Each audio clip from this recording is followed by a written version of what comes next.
I stared at the statement in silence, the morning light glinting off numbers that shouldn't be there. $0. My 401k vanished. I thought it was a mistake until I saw the name on the withdrawal. Jason, my son. The same boy I once rocked to sleep, now funding his wedding with my retirement. While he toasted under chandeliers I unknowingly paid for, I filed the paperwork that would tear their fairy tale apart, one court order at a time. Wait, before we go any further, I gotta ask, where are you watching from? Drop it in the comments, and don't forget to subscribe.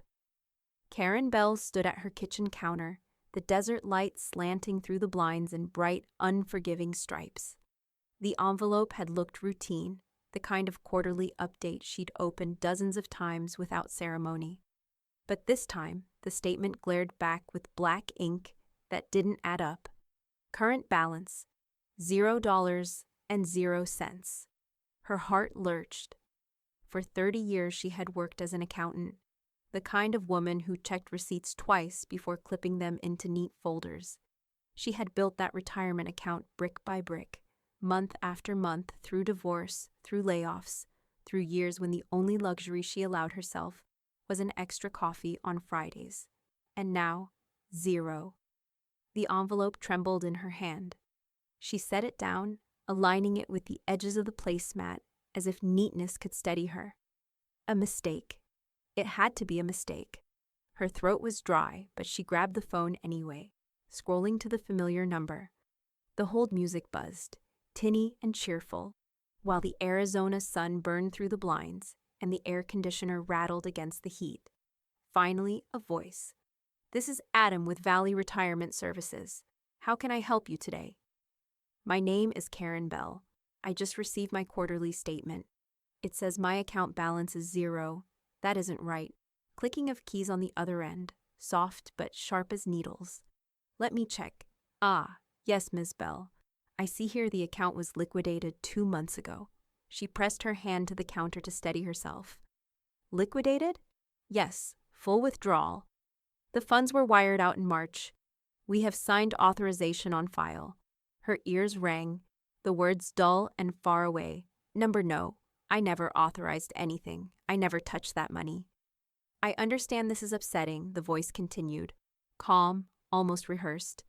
"But I do see a notarized power of attorney document granting Jason Bell withdrawal rights." Jason, her son. Her grip tightened around the phone. She could almost hear her pulse pounding through the line. "My son does not have access to my retirement. That's mine. I never signed anything giving him permission." "I'm looking at the paperwork, ma'am. It has your signature, notarized. We can send you a copy." Her stomach twisted. Jason and his new wife, Lindsay, had left for their honeymoon in Cabo 2 weeks ago, posting endless pictures of champagne flutes, infinity pools, and the ocean shimmering like liquid glass. She hadn't been able to reach them since the wedding. Every call rolling straight to voicemail. She ended the call with the retirement firm and dialed again, this time her best friend, Martha Ross. Martha answered on the second ring, her voice brisk as always. "What's wrong? You sound rattled." Karen tried to explain, but the words tangled in her throat. "My retirement account, it's gone, drained. They said Jason used a power of attorney." The line went quiet, except for Martha's sharp inhale. "You trusted them with your signature." Karen shut her eyes. She saw the moment weeks earlier. Jason standing in her living room, tall, charming, full of promises. He'd told her he just needed a signature for hotel room blocks. Nothing serious, just logistics for the wedding. She hadn't read it closely because it was her son. He said it was for reservations. I never imagined. "Karen," Martha said, her voice low, almost fierce, "he forged you." Karen's knees weakened, and she slid into the chair at the table, the wood pressing cold against her skin. Outside, a dry wind rattled the mesquite tree, a whisper against the glass. She reached for the stack of unopened mail she'd been ignoring since the wedding chaos, tearing through envelopes with shaking hands. Buried between flyers and bills, she found another thick envelope, this one official, the kind that carried weight before you even slid it open. The paper smelled faintly of toner and dust. Her eyes scanned the top lines, and her breath hitched. Power of attorney Karen Bell to Jason Bell. Stamped, notarized, signed. Her name scrawled across the bottom in looping cursive that looked almost like hers, but not quite. The slant was wrong, the pressure uneven, like someone had practiced copying it, but never mastered the rhythm of her hand. The room tilted. She pressed the paper flat, staring at the counterfeit version of herself staring back in ink. Every dollar she had saved, every year she had worked, siphoned away with a pen stroke she had never made. The chandeliers of Jason's wedding flashed in her mind. Gold, glittering, dripping luxury. She had watched her son smile and clink glasses with his new wife under lights she now realized were bought with her future. And here, in the quiet of her kitchen, Karen Bell held proof that her own child had signed her life away. Karen spread the documents across her dining table, the surface that had once hosted Sunday roasts and late-night homework, now buried beneath official seals and photocopied signatures. The smell of ink and paper filled the room as she slid her reading glasses down her nose. Side by side, her real signature and the one on the power of attorney glared at her like mismatched twins. The loops were uneven, the slant wrong. Whoever had done this hadn't just signed her name, they'd stolen the rhythm of her hand and mangled it into something hollow. Her chest tightened as if the forged strokes were a knife dragging against her ribs. She picked up one page, then another, fingers trembling so badly the paper rattled like dry leaves. She remembered Jason leaning casually against her doorway weeks earlier, asking for a quick favor. She had laughed at his fluster over spreadsheets, never imagining that his charm concealed a scheme sharp enough to gut her future. The phone felt heavy when she called Valley Retirement Services again, demanding escalation. The fraud department put her through scripted questions, their polite tone like sandpaper against her nerves. Yes, she answered through gritted teeth. No, I never authorized it. Yes, I want to file a formal report. Each word locked her further into a reality she could not escape. Her own son had bled her account dry, and the system had watched. When the email with wire transfer details arrived, she printed it immediately, the hum of her old HP printer filling the silence. The recipient's name leapt from the page like a slap. Jason Bell. Amount, $146,000. Karen's breath caught. She pushed her chair back so abruptly it screeched against the tile. Jason hadn't just siphoned her retirement. He had had it wired straight into his own hands. The betrayal landed heavier than any balance sheet. He hadn't bothered hiding it. Her phone buzzed with a notification. Against her better judgment, she opened Instagram. Lindsay's feed was lit up with glossy images. Champagne towers cascading under golden lights. Villa tours in soft-filtered sunlight. Captions with glittering emojis. Best wedding ever. The bride's smile was dazzling, her sequined gown glowing like starlight. Thousands of likes piled in, a flood of validation. Karen gripped the phone so hard her knuckles whitened. Martha's voice rang in her ear from their call earlier. That was your retirement she was hashtagging. The words hit harder now, echoing through the hollow ache in her chest. Every toast, every rented chandelier, every smug photograph was soaked in her stolen years of sacrifice. The taste of bile rose in her throat as she set the phone face down, unable to watch strangers applaud her ruin. Enough. Her fingers dialed without hesitation. This time not to plead, but to arm herself. She left a message for Martha, short, clipped, steady, and then searched for someone she never thought she'd need. A forensic financial investigator. The kind of professional who followed money trails like hunters track footprints in the sand. When Monica Jansen returned her call, Karen's first impression was the voice. Blunt, cool, no wasted words. Ms. Bell, I specialize in elder financial exploitation cases. Bring me everything you have. Statements, documents, screenshots. If there's fraud, I'll find it. Karen gathered the stack into a neat binder, the same way she once assembled tax files for clients. Every page felt like both evidence and confession, proof of betrayal, proof of trust misplaced. She slid the forged power of attorney into a plastic sleeve, her hands steady now. Rage had a way of sharpening her movements. They met at Monica's office the next morning, a sterile space lined with shelves of case files. Monica scanned the pages, her brow tightening as her pen scratched notes in the margin. "This isn't sloppy," she said at last. "It's deliberate, and from what I see, your son didn't stop at your retirement." This power of attorney, he used it at multiple banks. The words cracked through the room like a gavel. Karen's stomach dropped. Multiple banks.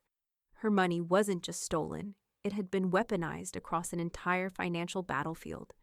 The binder she had handed to Monica was just the first crack in the dam. Over the next week, the investigator's office became a war room. Stacks of statements, credit pulls, bank screenshots spreading across the desk like a crime scene photographed in paperwork. Monica worked with surgical precision, her pen tapping as she circled entries that didn't belong. Every circle was another betrayal, each line item a story Karen hadn't lived, but had been billed for. Here, Monica slid one document across the desk. A venue contract. The logo at the top gleamed in gold. This deposit, $22,500, was backed with your Social Security number. He listed you as guarantor. Karen stared at the signature line, her throat tightening. Jason's handwriting sprawled carelessly beneath her typed name. The venue she remembered from the wedding was cavernous, a palace dripping in crystal. She had thought her contribution had been attendance, a smile, maybe a gift. Instead, her identity had paved the floor they danced on. It didn't stop there. Monica lifted another sheet, this one stamped with the name of a luxury charter company. "And this," she said, tapping the page, "was for a private jet. Cabo, 6 figures, paid out of funds tied to your account." The image hit Karen so hard she nearly gasped. Her son, Lindsay clinging to his arm, striding across a tarmac like royalty, while her own retirement evaporated in turban smoke. The memory of Jason's laugh at the reception resurfaced, warm and easy. Now it sounded like mockery. When Monica opened a fresh folder, the air in the office seemed to grow heavier.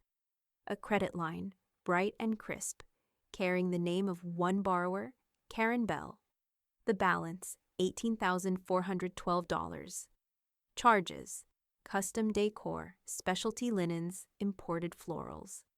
The photos from the wedding flooded her mind. Arches dripping with roses, tables dressed in silk, chandeliers lowering from rented scaffolds.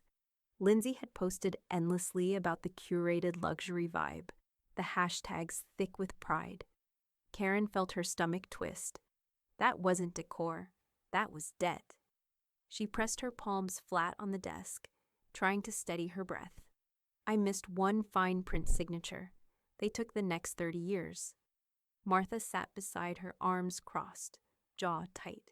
Her eyes were sharp as glass. "So take theirs." The silence that followed was taut. Monica's pen stopped moving. She leaned back, studying Karen like a surgeon gauging whether her patient was ready for a high-risk operation. "I've built a case like this before. If you want me to, I can escalate. Federal investigators, fraud division. Once they're in, there's no turning back." Karen looked at the mountain of paper spread before her. Each page was another nail hammered into her trust, another brick stolen from the life she had built. She thought of Jason as a boy, gap-toothed, chasing a basketball down their cul-de-sac. Then the image warped, replaced by the man who had held her future in his hand and signed it away without a flicker of hesitation. Her breath slowed, her fingers curled into fists against the table. How deep does it go? Monica's eyes didn't waver. Deeper than most people survive without action. They've touched nearly every financial corner you own. If we move now, we can freeze them before they dig further. If we wait... She let the sentence hang. sharp as a guillotine. Karen leaned forward, her voice low, steady, almost cold. "Then don't wait." Monica gave her a final out, her tone clipped, professional but weighted with consequence. "Do you want the feds on this, Karen? Once they're in, your son and daughter-in-law won't just lose a wedding. They'll lose everything." The clock ticked in the silence. Outside the office window, Phoenix baked under the afternoon sun, relentless and blinding. Karen's eyes fixed on the forged signature at the center of the stack, the ghost version of herself scribbled by someone else's hand. Her lips parted, the decision carried on a whisper that cut sharper than a shout. "All of them." The courthouse smelled faintly of disinfectant and old paper, a mix of bleach and history. Karen sat across from the clerk's desk, her pen moving with deliberate strokes across the complaint forms. The tip scratched against the paper, steady and sure, though her hand trembled faintly at the edges. Each line she filled in was a declaration that this wasn't just family drama, it was a crime. Complainant Karen Bell. Charges: financial elder abuse, identity theft, forgery. The words looked stark against the white forms like bruises on skin. She had always believed family meant protection, a safety net stronger than numbers on a page. But now, family was the predator, and she was the prey turning to law. Monica sat beside her, flipping through a thick binder she had assembled with ruthless efficiency. Tabs marked every wound. Wire transfers, forged signatures, bank authorizations, credit line approvals. "This is airtight," Monica murmured, her eyes cold, focused. She slid her phone across the desk, showing Karen screenshots she'd saved, Jason's voicemail asking her for one more quick favor, Lindsay bragging about unlocking funds in a late-night voice memo, evidence disguised as casual chatter. Karen inhaled slowly. The faint scent of toner and paper clung to her fingers as she signed the final line. This wasn't just ink. It was her line in the sand. By the time the paperwork was filed, Monica had already begun drafting the civil suit. Numbers stacked across the page. $146,000 siphoned from the retirement account, $22,500 to the venue, $18,000 in credit lines, plus penalties and damages. The final total, $312,000, made Karen's breath hitch. That figure wasn't just money. It was the shape of her vanished years, her stolen security. "Every dollar gets accounted for," Monica said firmly, slipping the documents into a sleek black folder. "They wanted luxury? They can pay for it in restitution." When Jason and Lindsay finally returned from Cabo, their villa glow still plastered across Instagram, Karen's phone buzzed with Jason's name. She let it ring twice before answering. His voice was casual, too casual. "Mom, what's with the drama? I heard you've been filing things." Her grip tightened around the phone. The desert evening pressed against her windows, hot and silent. "You'll see," she said evenly. "In court." A pause. He laughed, brittle around the edges. "Come on, you're blowing this out of proportion." She ended the call without another word. The silence afterward was heavier than the laughter had been. Lindsay stayed quiet for days, her feed shifting from honeymoon sunsets to carefully staged brunch shots, avoiding the storm she didn't yet see forming. But the law moved faster than curated content. Within a week, the summons was issued. Formal, sealed, unavoidable. That Saturday, Lindsay was mid-event at a Phoenix rooftop, her influencer circle buzzing with mimosas and camera flashes. She wore a white silk blouse, her nails glinting with tiny rhinestones as she gestured for selfies. Laughter sparkled in the dry heat. Then a process server, neat suit and briefcase in hand, stepped through the crowd. "Mrs. Lindsay Bell?" His voice carried over the rooftop chatter. He extended the envelope. The laughter died. The cameras swung. Her hand froze on her champagne flute as the white paper slid against her palm. Around her, the crowd leaned in, phones raised, not for the event, but for the spectacle unfolding in real time. Karen wasn't there, but Martha was. She would later describe the silence after the summons was read. It was like someone had dropped a stone into a still pool. All the ripples went outward, and every eye was on her. The envelope shook in Lindsay's grip, her smile cracking under the weight of words she couldn't filter or edit. The woman who lived for likes was suddenly tagged with something else entirely: fraud. The air in the Maricopa County Courthouse was cold enough to raise goosebumps, but sweat traced a line down Jason's collar as he adjusted the cuff of his linen shirt. Beside him, Lindsay looked like she was posing for a brunch date. Silk dress, oversized sunglasses pushed into her hair, the faint scent of designer perfume trailing as she flipped her phone camera open, angling for one last selfie before the hearing. Karen watched them from the back of the courtroom before taking her seat. Her hands were steady on the leather folder clutched to her chest. Inside, notarized comparisons, transfer logs, every piece of evidence Monica had combed through with surgical precision. Her son and daughter-in-law smiled, as though appearances alone could rewrite the truth. But Karen knew this room wasn't about appearances. It was about proof. The bailiff called the case. Judge Elaine Torres, sharp-eyed and deliberate in her movements, leaned forward at the bench. Bell versus Bell. Allegations. Forgery, financial elder abuse, identity theft. Counselors, are we ready? Lindsay crossed her legs, smirking at Jason like they were in on some private joke. Jason lifted a hand dismissively. Your Honor, I think this is just a family misunderstanding. My mom's upset, but it's not criminal. Karen stood, spine straight as a ruler. With respect, Your Honor, it is. She opened the folder with a crisp snap, laying the documents on the table. This is my signature, and this, she pointed to the forged power of attorney, is not. Compare the loops, the pressure. The notary stamp was applied on a date I was never present. The silence in the courtroom thickened as Monica stepped forward. Her heels clicked against the tile, each sound measured. She spoke with the clipped certainty of someone used to dismantling lies. Your Honor, I've mapped every financial movement from February through April. Wire transfers to Mr. Jason Bell. Credit lines opened in Mrs. Karen Bell's name. We can place timestamps down to the hour. She slid a chart across the bench, columns of numbers glaring under the fluorescent lights. Judge Torres studied the pages, her expression narrowing. Forgery, identity theft, elder financial abuse. Mr. and Mrs. Bell, this isn't a family squabble. This is felony conduct. Jason's chair scraped as he leaned forward, his voice rising. She's exaggerating. Lindsay was in charge of the details, not me. Lindsay's head whipped around, her voice sharp enough to slice through the air. Are you kidding me? You're the one who said your mom would never notice. You told me she signed off. Their argument tumbled into chaos, voices climbing, fingers pointing. The room buzzed with tension, the faint rustle of the gallery leaning forward to catch every word.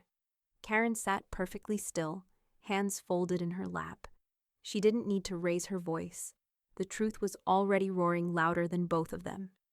Judge Torres banged her gavel once, the sound cracking like thunder. Enough. I am ordering a full forensic audit of your joint assets. Effective immediately, all accounts and holdings are frozen pending review.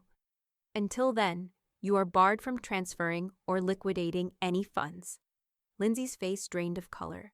Jason dropped his gaze to the floor, jaw clenching.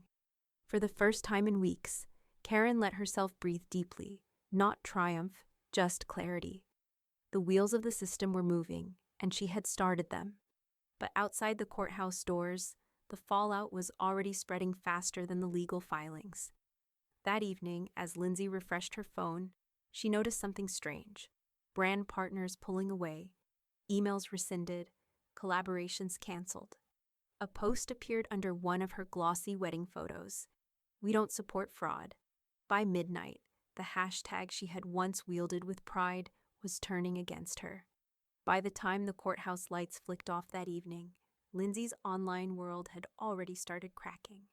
Her latest honeymoon post, 2 champagne glasses clinking against a turquoise ocean backdrop, was flooded with comments that didn't fit the glossy script she had curated.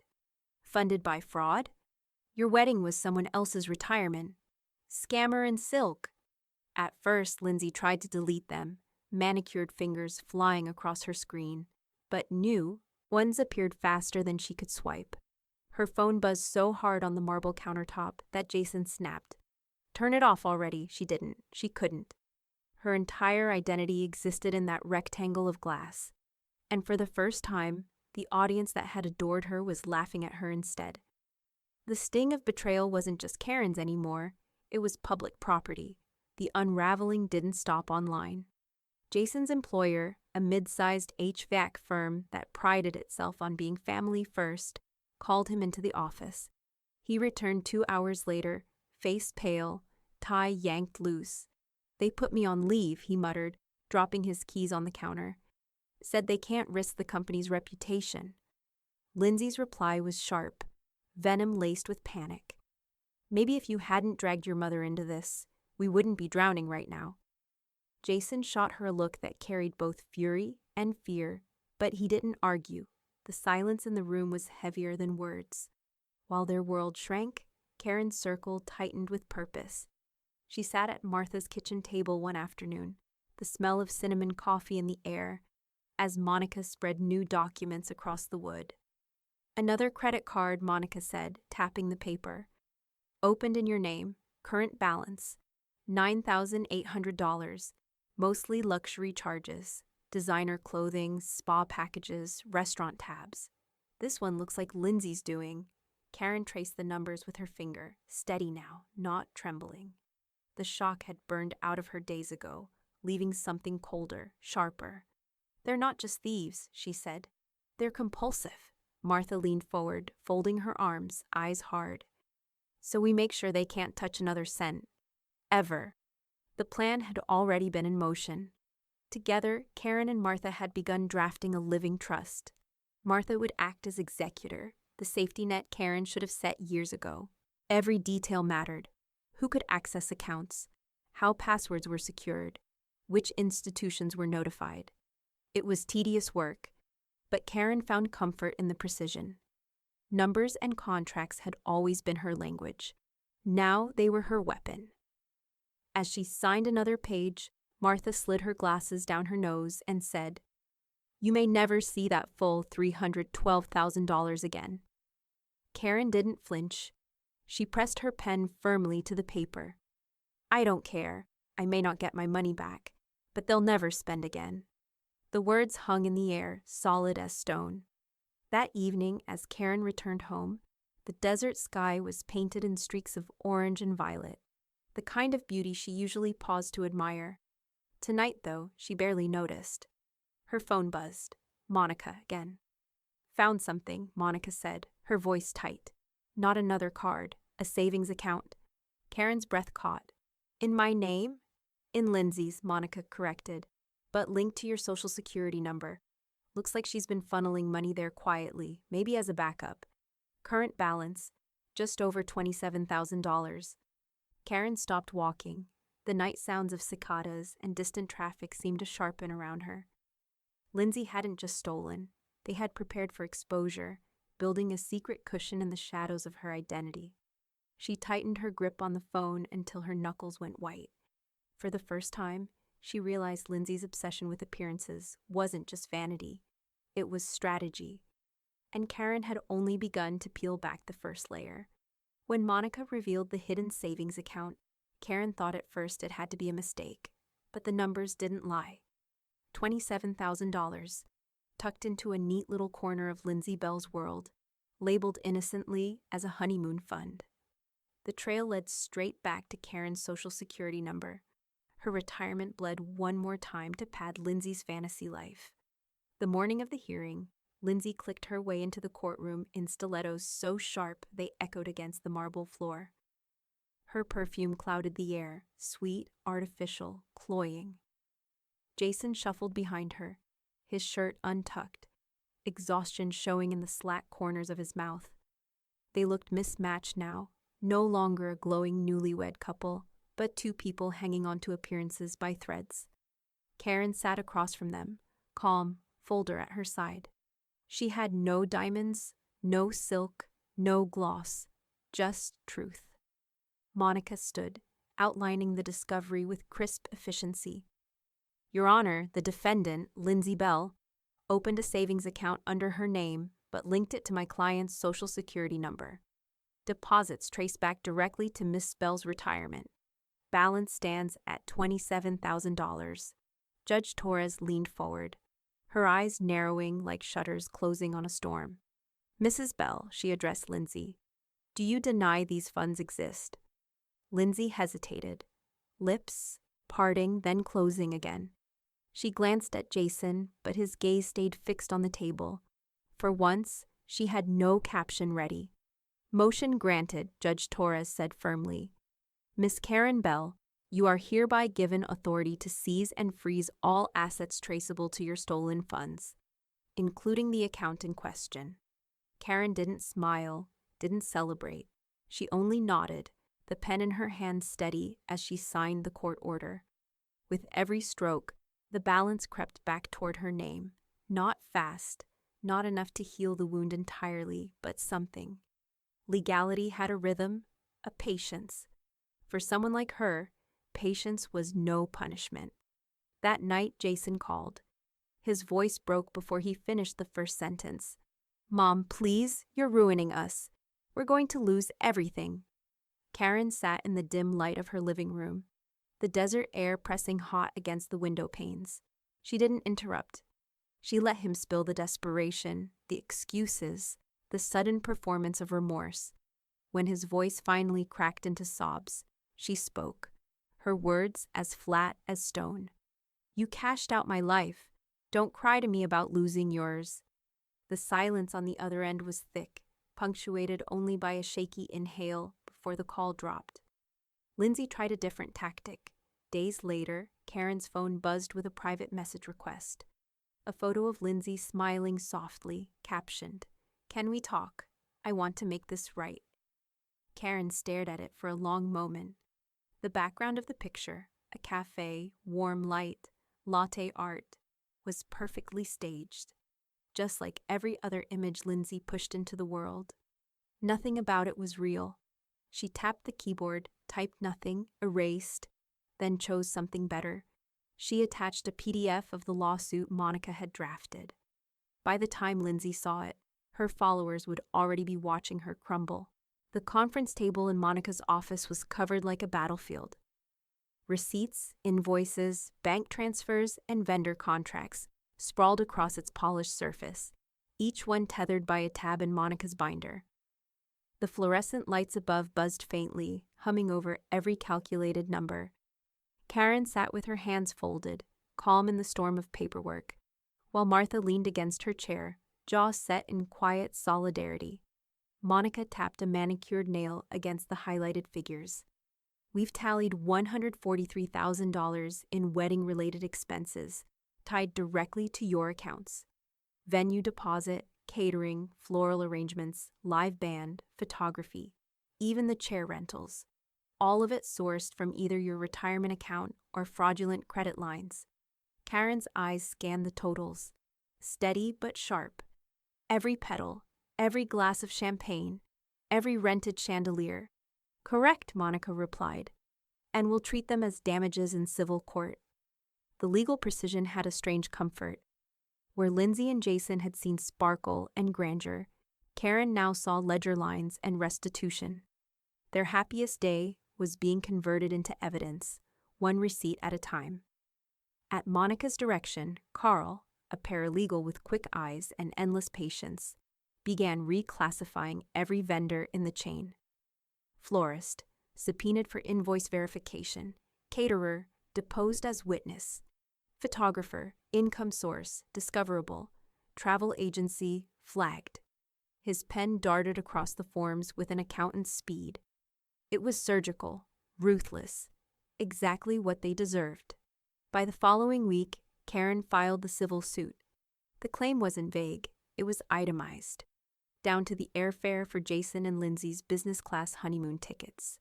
Each line told a story. Every story, a theft. When Judge Torres read through the claim, she looked directly at the defendants. Her voice was calm, but it landed like a hammer. This court authorizes the seizure of all wedding-related gifts and income derived therefrom. Any monetary gifts from attendees, any resale of assets, any vendor kickbacks are now subject to forfeiture. Lindsay gasped, her manicured hands clutched to her chest. That's our personal property. Those were gifts. The judge's eyes didn't flicker. When property is purchased or sustained through fraudulent means, it ceases to be personal. It becomes recoverable. Jason slumped back, running a hand over his face. You're destroying us. From the back row, Martha muttered just loud enough for Karen to hear, her tone like flint sparking against steel. They're going to be honeymooning at bankruptcy court. Karen's lips twitched in the faintest shadow of a smile. She didn't celebrate the win. She simply noted the balance shifting one more notch toward justice. Later, back at Martha's house, Karen added one final line to the claim. Emotional damages. Not for sentiment, not for theatrics, but for the months she had spent sleeping with her phone clutched in her palm, for the endless replay of forged signatures, for the gnawing hollow where her trust used to be. Monica didn't hesitate to attach it. This isn't about revenge, she told Karen. It's about making sure every cost gets measured. But revenge was there, unspoken, weaving itself into every calculated entry. The next morning, news reached them before the ink was dry. Jason and Lindsay had flown back to their honeymoon villa, a sprawling Airbnb perched over the surf, all glass walls and infinity pool. Lindsay had plastered it across her Instagram, back to paradise blessed. Hours later, the villa manager posted something of his own, a blunt notice that the booking was canceled due to payment discrepancies. Locks were changed. Security was notified. When Jason and Lindsay returned from their afternoon excursion, sunburned and smug, their luggage was waiting on the curb. The ocean roared behind them, waves battering against rocks, but the silence from their phones was louder. Airbnb had pulled the plug. The host wanted nothing to do with scandal. Their paradise had lasted all of 7 hours. Jason and Lindsay pulled up in their rented Jeep, the Pacific breeze heavy with salt and hibiscus. The villa shimmered like something stolen from a postcard. Whitewashed walls, glass balconies, infinity pool cutting into the horizon. But when Jason reached for the gate, his keycard blinked red. He swiped again. Red. Lindsay huffed, sliding her sunglasses onto her head. Jason, you're doing it wrong. I'm not doing it wrong, he muttered, jamming the card once more. The lock stayed stubborn, the villa silent behind its pristine facade. Then a man appeared from the side path, crisp polo, clipboard in hand. His accent was local, his expression carved from stone. Senor Bell? Jason froze. Yeah? The man gestured toward their suitcases, already stacked by the gate. Your reservation has been canceled. Payment flagged as fraudulent. Property access revoked. Lindsay blinked, her laugh brittle. Excuse me? We've been here for 2 weeks. That's impossible. The man's voice didn't waver. Airbnb hosts were contacted. They saw the news. He tapped the clipboard, showing a printout from an Arizona news site. Phoenix couple accused of wedding fraud. Lindsay's own honeymoon photos were embedded in the article, the comments vicious. Jason's face flushed red, veins straining at his temples. This is a mistake. We'll fix it. No, senor, the manager cut in, final as a gavel. You will leave, now. The luggage thudded as it hit the curb. The Jeep's trunk slammed shut. Behind them, the villa door clicked, locking forever. By the time they drove down the coastal road, the sun had dipped low, throwing their shadows long across cracked asphalt. But paradise had ended. The only vacancy they found was a roadside motel with a flickering neon sign and a parking lot that smelled faintly of gasoline and mildew. The room was a far cry from oceanfront glass walls. A buzzing window unit pumped stale air over a sagging bedspread, patterned with faded roses. Lindsay stood in the doorway, staring in disbelief. I can't stay here. This isn't safe for me. Jason threw his bag on the bed. the springs groaning beneath the weight. It's all we've got. Unless you want to sleep in the Jeep. She stared at him. Her eyeliner smudged from the humid air, then grabbed her phone like it was oxygen. Within minutes, she was live. The camera caught her blotchy face, tears streaking down foundation. "This is harassment," she sobbed, angling for the light. "We're being targeted, bullied by the system, by haters who don't understand love." The feed filled with comments instantly. "You mean you're broke? Cry harder, scammer. Love doesn't pay for private jets." Her tears came harder as the laughing emojis drowned her out. Hundreds of miles away, Karen sat at her kitchen table in Phoenix, a mug of chamomile steaming between her hands. Martha perched across from her, phone propped up to show Lindsay's meltdown in real time. The sound of her crying leaked tinnily from the speaker. Karen watched in silence, eyes steady, mouth unreadable. Then she sipped her tea, steam fogging the edges of her glasses. The bitterness of the herbs was grounding, solid, real, everything Lindsay wasn't. Martha gave a short laugh. She wanted followers. Well, now she's got an audience. Karen said nothing, just let the sound of cicadas outside her window fill the pause. Later that week, in Monica's office, the evidence pile had grown thick enough to bow the table. Monica flipped through a stack of bank reports, her tone clinical. At this point, restitution isn't enough. They're insolvent on paper, overextended on every front. The next step is involuntary bankruptcy. Karen lifted her gaze. "You mean I can file it against them?" "Yes," Monica said, voice crisp. "It will force their assets into liquidation. Every dollar, every car, every piece of jewelry. They'll lose control of everything they own. And it won't be private. Bankruptcy court is public record." The words settled heavy in the room, the weight of finality dressed in legalese. Karen thought of Jason's tears on the phone, Lindsay's staged sobs in that dingy motel. She thought of her 401k drained without hesitation, her signature stolen, her future treated like party confetti. Her reply came as softly as breath, but it cut sharp as glass. "Do it. File it." Monica nodded, sliding the paperwork across the table. The pen hovered in Karen's grip, then pressed down, ink met paper, irrevocable. Outside, the Phoenix sun blazed against the window, hot and merciless, as if the desert itself approved of the burn.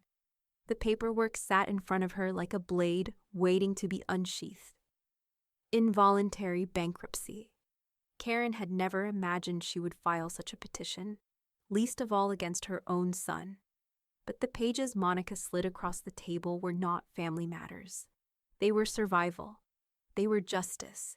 Each line cited unpaid judgments, debt stacking high enough to eclipse any excuses Jason and Lindsay could invent. The courthouse air was dry, carrying the faint smell of paper and polish as Karen signed the filing. Her signature, her real signature, flowed across the final page with steady grace. This time, no one else's hand had stolen it. Monica's voice was low but resolute. "Once this is submitted, they'll have no financial control left. The court will decide which of their assets get liquidated and when." Karen nodded, tucking the pen away. "Then that's what happens. They didn't give me a choice. I won't give them one either." Preparations consumed the following week. Monica constructed the witness list like a general plotting her front line. A bank officer who would testify to the withdrawals, a notary willing to swear the signature on file wasn't authentic, a forensic handwriting expert, and Karen herself. Every name on the page felt like another stone in the wall, tightening around Jason and Lindsay. In contrast, the couple scrambled. Jason filed request after request for delay, motions littered with pleas about misunderstandings and family reconciliation. Lindsay used her phone like a megaphone, posting shaky videos of herself in oversized sunglasses. "We're being harassed," she told her dwindling followers. "My husband and I just want to move forward, but my mother-in-law is dragging us through court." The comments were merciless. Did she harass you into stealing her 401k? One follower wrote. Another added, imagine scamming your own mom and then crying victim. Public opinion wasn't divided anymore. It was cemented against them. When Judge Torres reviewed Jason's motions, her tone carried no hesitation. All requests for delay are denied. This case proceeds on schedule. The gavel struck, the sound final, echoing off the paneled walls like a coffin lid slamming shut. Jason's face paled, his mouth opening then closing again, as if searching for a lifeline that wasn't there.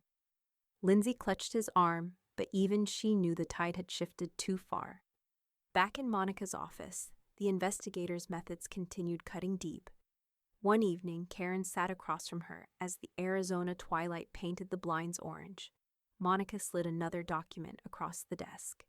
Secondary account. Jointly held, disguised under a business name. They didn't think we'd find it. Karen's chest rose and fell once, slowly. Balance? Just over $14,000. I've already moved to freeze it. Karen leaned back in her chair, the leather creaking under her weight. She didn't smile. She didn't gloat. But for the first time in months, she exhaled without feeling her chest tighten. Piece by piece, the fortress Jason and Lindsay had built from her blood and sweat was crumbling under the law's hammer. Martha, perched on the edge of a chair, sipped her coffee and muttered, "You're building a bonfire, Karen. Every paper you sign is another log." Karen met her friend's eyes. "Then let it burn. I'll warm my hands when it's done."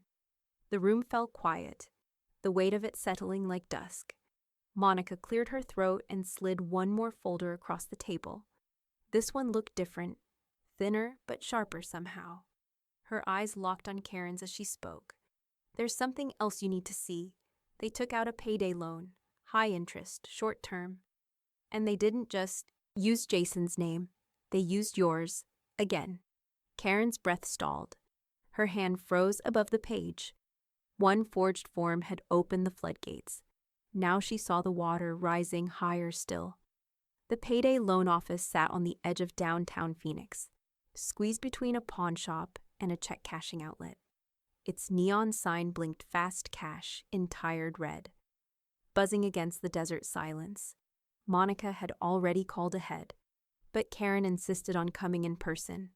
She wanted to see, with her own eyes, the document that had once again stolen her name. The clerk slid the form across the counter, the paper thin and greasy from too many hands. Karen's name was scrawled across the borrower line in slanted cursive. The signature was almost convincing, almost. But Karen's trained eye caught the hesitation marks, the unnatural tilt of the K. Jason's handwriting, she realized.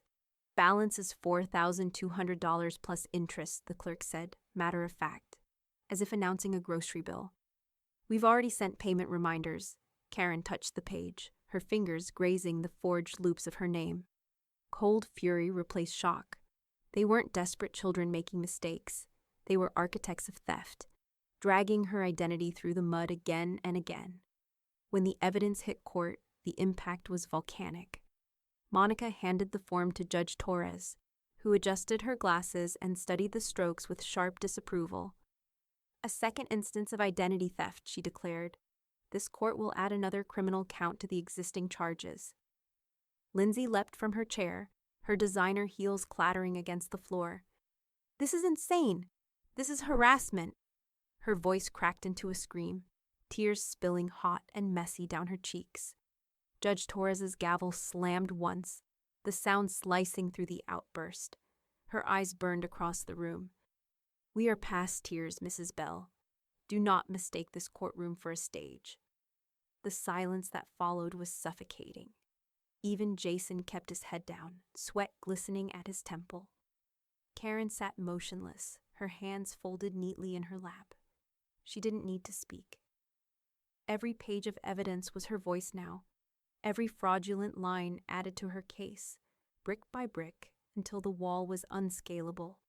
By the time Monica recalculated damages, the civil suit had climbed higher still. With the payday loan included, she told Karen in a late-night meeting, papers fanned out under the glow of a desk lamp. Your total claims now exceed $400,000. Restitution, penalties, interest. It's bigger than most mortgage defaults. Karen sipped her coffee, the bitter taste grounding her. Let it stand. They didn't care about the years it took me to save that money. They can learn how it feels to carry the weight of years in debt. Bankruptcy proceedings formally began that week. Notices went out, schedules were filed. Assets were cataloged for liquidation: cars, jewelry, electronics. Even the wedding dress Lindsay had once paraded across social media. Monica drafted the public disclosure documents, a meticulous ledger of humiliation. This isn't just legal, she explained. It's visible. Anyone can request to see it. Creditors, employers, future landlords. Karen didn't flinch. She welcomed the exposure. Shame was a currency Lindsay had never learned to pay in. And it was about time. The fallout struck sooner than expected. Lindsay, desperate to maintain her online presence, logged into her influencer account one morning only to find her balance locked. She tried refreshing, logging out, logging back in. The error message stayed. Then her phone rang. Unknown number. Against her instincts, she answered. "This is a collections agency," a voice said flatly. "We've been assigned your account due to outstanding payday loan debt tied to fraudulent activity. Per court order, your income streams are frozen until further notice." Lindsay's knees buckled. She dropped onto the edge of her bed, the screen of her phone reflecting wide, panicked eyes. For the first time, she understood.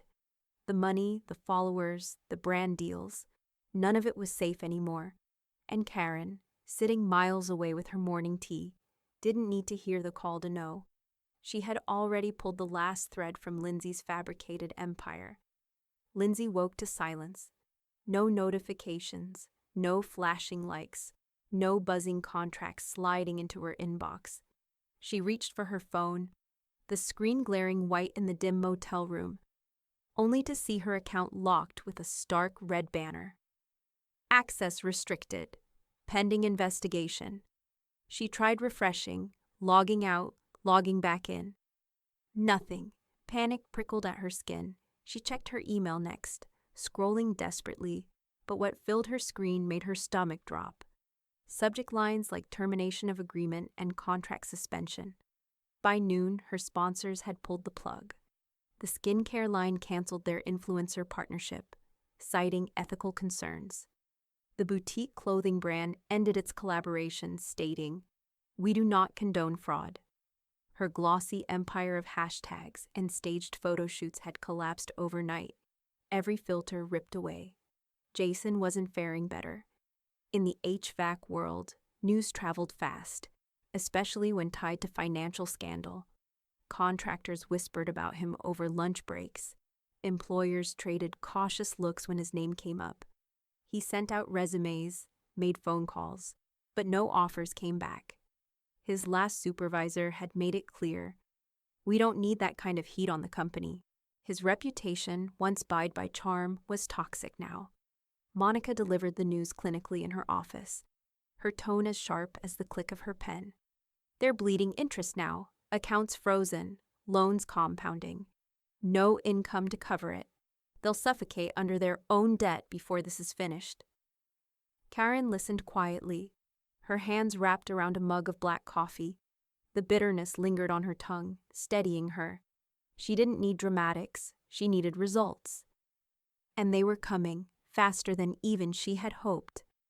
When the first partial restitution payments cleared, a dribble compared to the ocean of what she'd lost, Karen didn't rush to spend it on luxuries. Instead, she walked through a quiet neighborhood on the west side of Phoenix, the kind lined with single-story casitas and bougainvillea climbing the fences. She stopped at a pale yellow house with a for sale sign posted out front. The air smelled of cut grass and desert sage. The home was modest, peaceful. With that restitution, she made a down payment. For the first time since discovering her empty 401k statement, she felt the ground beneath her steady. That night, Martha visited, carrying 2 plastic bags of takeout. They sat at Karen's new kitchen counter, eating enchiladas from paper plates, the tile cool under their bare feet. Martha raised her fork like a toast. They took your 401k. You took their future. Karen set down her fork, meeting her friend's eyes. Her voice was calm, almost serene. With interest.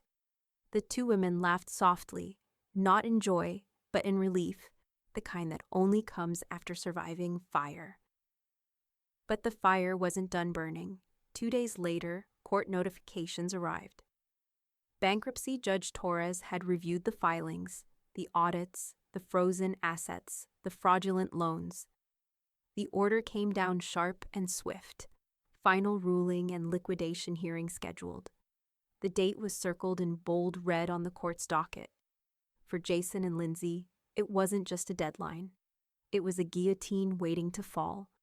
The bankruptcy courtroom was quieter than the criminal hearings had been, but the silence carried more weight. Papers rustled softly, the air conditioning hummed overhead, and every so often the sound of a pen clicking echoed like a metronome, marking the slow march toward ruin. Jason and Lindsay sat stiffly at their table, their attorney whispering into their ears, but nothing could disguise the desperation in their posture. Karen, in a navy blazer and low heels, sat on the opposite side. She didn't fidget. She didn't glare. She only watched, her binder of evidence closed in front of her. The time for building cases was over. Today was judgment. Judge Elaine Torres entered, black robes sweeping behind her. She adjusted her glasses and scanned the docket before speaking in a voice that left no room for interpretation. This court has reviewed the forensic audit, the creditor statements, the testimony, and the fraudulent filings tied to Jason and Lindsay Bell. The findings are clear. A pause stretched across the room, taut as piano wire. All non-essential assets will be liquidated to repay debts and restitution. The words landed like hammer blows. The list began immediately. The wedding dress and decor, resold through vendors. The diamond rings, appraised and repossessed. Travel reward points accrued through stolen funds, canceled and seized. The leased vehicle, repossessed. Household valuables over statutory exemptions, cataloged for sale. Jason's face crumpled, his hand dragging across his eyes as though wiping away more than just sweat. Lindsay let out a strangled noise, the kind that wanted to be protest, but broke into a whimper. Judge Torres's eyes sharpened. This wasn't a mistake. It was a calculated heist, carried out with deliberation and arrogance, and the law will answer it accordingly. Karen sat straighter. For weeks she had lived inside the machinery of the case, petitions, affidavits, hearings. But in this moment, with those words, she felt something shift inside her. It wasn't joy. It wasn't even satisfaction. It was equilibrium returning, like a balance sheet finally aligned. The judge continued, her tone unwavering. Restitution is awarded to Miss Karen Bell in full. Additionally, punitive damages are assessed in recognition of the severity of elder financial exploitation. This is intended not only to compensate, but to punish. Lindsay's mouth fell open. Punitive, she whispered hoarsely, as if the word itself were foreign. Jason let out a sob, his shoulders collapsing forward, the sound raw in the sterile room. He covered his face with both hands, but the muffled crying couldn't be contained. Karen didn't look away. She let the sound reach her, let it echo in the place where his laughter at the wedding had once replayed. She thought of the chandeliers, the champagne, the silk, all bought with her future. Now every piece was being clawed back. When the hearing ended, the courtroom emptied slowly, murmurs trailing into the hall. Outside, the desert sun glared bright against the marble steps. Jason lingered inside, too broken to face the reporters waiting at the curb. Lindsay stumbled through the courthouse doors, her heels clattering, then collapsed, onto the hot concrete, mascara streaking as cameras clicked. Karen walked past them without breaking stride. No words of comfort, no sideways glance. Only a single sentence left her lips, cool and steady as the desert wind. That was my retirement. Welcome to yours. She didn't linger to watch their faces twist in shock or shame. She kept walking, her heels clicking against stone. her breath even, her binder tucked under her arm like a shield. That evening, at her kitchen table, she sifted through a new stack of mail, bills, flyers, a magazine subscription she never remembered renewing. But tucked between them was something different, a formal envelope embossed with a seal. Karen slid her finger along the flap, unfolding the letter inside.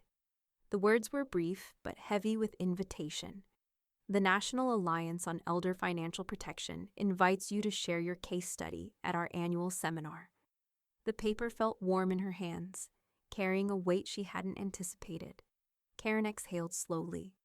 She had fought for her retirement. Now she was being asked to teach others how to fight for theirs. The ballroom of the Phoenix Convention Center buzzed with the quiet anticipation of professionals who had seen too many ruined lives on paper, but rarely heard the voices behind them. Elder law attorneys, social workers, financial planners, they filled the rows of chairs, notebooks open, coffee cups steaming. At the podium, Karen adjusted the microphone. Her navy blazer was pressed, her binder tucked neatly in front of her. She had rehearsed with Martha and Monica in her kitchen, but when she looked out into the room now, she realized her story needed no embellishment. The truth was heavy enough. "My name is Karen Bell," she began, her voice steady, carrying over the low hum of the AC. "Last spring, I opened a statement that showed my 401k, my 30 years of savings, was gone. Zero. I thought it was a mistake. It wasn't. My son and his wife had forged my signature, drained my accounts, and built their dream wedding on my retirement." A hush fell, pens stilled, faces lifted toward her. She didn't rush. She let the silence breathe before continuing, each detail measured, as if she were balancing ledgers again. She spoke of the forged power of attorney, of Instagram posts, flaunting champagne bought with her life's work, of calling the retirement firm only to hear her son's name on the wire transfer. Then the battle, Monica's audits, Judge Torres's rulings, the courtroom where her son sobbed, while his wife screamed. By the time she described the bankruptcy ruling, the audience was riveted. Some shook their heads in disbelief. Others scribbled furiously. A woman in the second row dabbed her eyes with a tissue. Karen finished simply, "They thought they'd buried me in debt. But I buried them in court. And if it can happen to me, it can happen to anyone. That's why I'm here, so you know how to protect the people you love." The applause rose slowly at first, then swelled into something thunderous, echoing against the ballroom walls. Karen gripped the sides of the podium, not smiling, not preening, but steady, letting the sound wash through her like a tide she never expected to feel again. Monica had arranged for the talk to be recorded. Within hours of being uploaded, the video went viral. The headline read, "How a Mom Bankrupted Her Scammer Son." Clips were shared on morning news shows, on social feeds, on financial advice blogs. Karen's calm delivery contrasted so sharply with the chaos Lindsay had posted online that the internet devoured it. At home, Karen's mailbox began filling with letters, handwritten notes on lined paper, typed emails printed and folded carefully, retirees, widows, even young adults who feared for their aging parents. One letter read, "You gave me courage to ask my bank about a withdrawal I didn't recognize." Another, "Thank you for showing that justice is possible, even when family is the enemy." Martha helped her organize the stack, sitting cross-legged on Karen's new living room floor. "We should do more than answer letters," Martha said, sliding her reading glasses up her nose. "We should publish a checklist, a guide, something practical." So they did. With Monica's input, they created a step-by-step list: how to secure accounts, how to verify signatures, how to lock down power of attorney documents. They sent it to every retirement group, every community center, every local library they could think of. One evening, Monica dropped by after court, handing Karen a manila folder. "The checklist's already circulating nationally," she said, tapping the folder with a wry smile. "You just saved 1,000 retirements." Karen chuckled softly, setting down her cup of tea. "Not bad for an old lady. But as her story spread, not everyone celebrated. Somewhere across town, in the cramped motel room that had become their reluctant home, Lindsay hunched over her laptop. Her eyes were red, her mascara smeared, but her fingers moved with desperate energy. She typed out a new plea, posted it live. GoFundMe, help us rebuild after being harassed out of everything. For a moment, she stared at the glowing screen, waiting for sympathy to pour in. Instead, the comments stacked up fast, merciless and cutting. You mean help you scam more people? Should have thought of that before stealing your mom's retirement. Delete this. No one's paying for your fraud fund. By morning, screenshots of her campaign were plastered across Twitter with one brutal caption repeated again and again. From glam to grift. The Phoenix sun was already sharp when Karen turned the brass key and stepped into her new casita for the first time. The door swung open with a soft creak, releasing the faint scent of fresh paint and cedar floors. Sunlight poured through the wide windows, filling the rooms with golden warmth.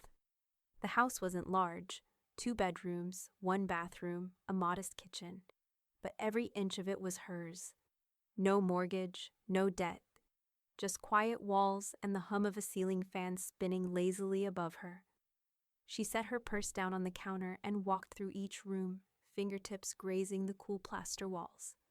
After months of hearings, filings, and cold courtrooms, the silence felt almost too soft, like standing in snow after a storm. But it was hers, all of it, paid in full, the way she liked her numbers to end. Outside, the desert air carried the scent of blooming cactus flowers, sweet and faintly metallic. Her neighbor waved from across the fence, and Karen returned the wave with a small smile. For the first time in months, her smile wasn't practiced. There were no calls from Jason, no tearful voicemails, no letters begging for forgiveness. She had blocked both him and Lindsay months ago, cutting off the last pipeline they could use to siphon her peace. Their world was now a maze of creditors, garnishments, and repossessions. Hers was sunlight, fresh air, and a tidy little savings account she opened the very next day. At the bank, the clerk slid the forms across the polished desk. High-yield savings, he confirmed. Safe, secure, and building interest. Karen signed the paperwork, her signature crisp and steady. Watching the ink dry, she felt something click into place. A reset. A beginning, even this late in her life. The numbers weren't what they had been before Jason's betrayal, but they were hers again, untouchable. Martha insisted on a celebration. You've retired twice now, she teased. That deserves cake. So one Saturday evening, friends gathered at Karen's new casita. The desert sky melted from gold into violet, and laughter filled the rooms that had been silent only weeks before. Martha carried out a sheet cake frosted in clean white. The words piped in neat red script. Paid in full. Karen laughed, the sound surprising her with how natural it felt. She cut the first slice herself, passing plates while the cicadas buzzed outside and the air smelled faintly of sugar and coffee. For once, the weight in her chest was gone. Later that night, when the house was quiet again, she sat at her desk and opened a leather-bound folder. Inside was her updated will. Her pen moved with calm certainty as she reviewed the final clause.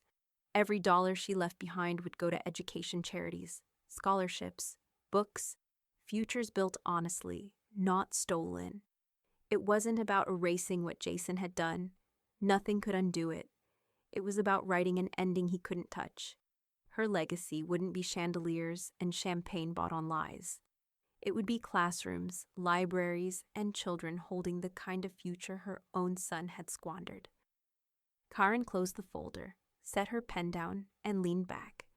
Outside, the desert night was alive with crickets. The casita smelled faintly of frosting and candle wax, remnants of the party. She inhaled deeply, her chest full, her ledger finally balanced. Her story wasn't just survival, it was proof. Proof that betrayal didn't have the last word. Proof that justice wasn't always loud or violent, but cold, steady, and patient. She rose, turned off the lamp, and let the night wrap around her. Her work was done. They cashed out my 401k for their dream wedding, she murmured into the quiet. So I turned their honeymoon into bankruptcy.